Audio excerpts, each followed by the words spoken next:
Hi there, Dan again from Aquatics. Some of our subscribers have asked us to do a freshwater tank, do a video on a freshwater tank. So I'm going to hand you over to my work colleague Tom Doyle, and he's going to talk you start to finish through doing an aquascaping freshwater tropical tank.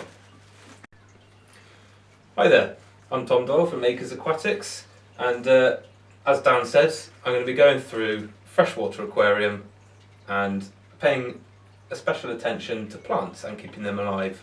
I'm going to be running through everything from start to finish, and hopefully we can encounter some teething problems. I can give solutions to the teething problems, and well, I'll see you along the way.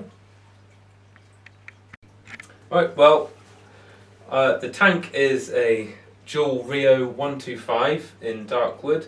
Chose this tank because it's reasonable size, but it's still easy to maintain, and it's going to give me the look that I want to achieve.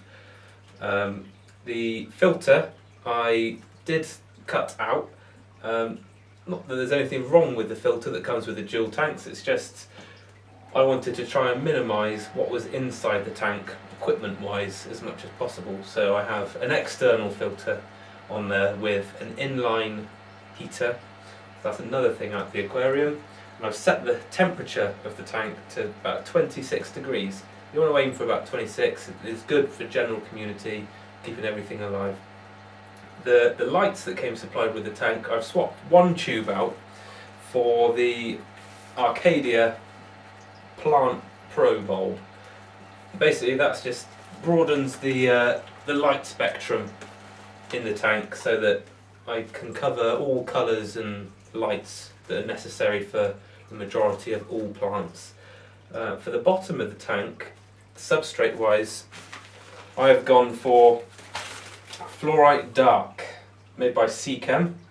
It's a pure plant substrate, primarily to be used by itself rather than mixed in with other things. It's a good substrate, but I'm going to go in depth with that later on down the line. So far on the tank, I've had the tank set up with water now for 2 weeks. I've had it cycling with the filter, the heater, everything going. At the start, to get everything going, I put in some pure aquarium bacteria balls. Now these little balls are made of little bacterias which I dump into the tank, and that colonises the filter.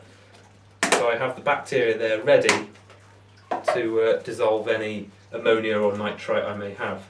But to make sure I know that the tank is cycled,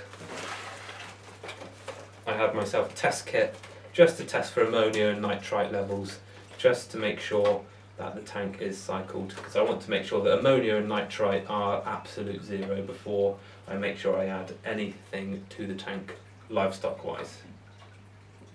That's all.